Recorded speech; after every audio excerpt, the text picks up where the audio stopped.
Саламатсыздар. Бүгін мен сізге Android'тың екінші құпиясын көрсетемін. Ол үшін бағанағыдай устройствоға кіреміз. Міне, сосын түсеміз. Міне номер сборки деген бар шығар сіздерде. Соны 10 рет басасыздар.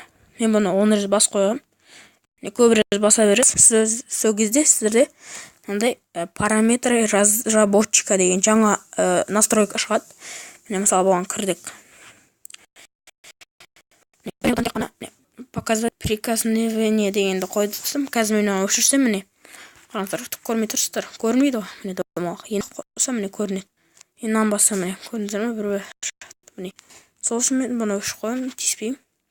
Бұны андай телефон жақсы білетін, сонда адамдар ғана біледі. Жарайды. Бүгінгі видеом аяқталды. Сіздермен болған саламатсыздар. Каналға жазылып, лайк басып, комментарий жазуды ұмытпаңыздар, достар. Сау болыңыздар.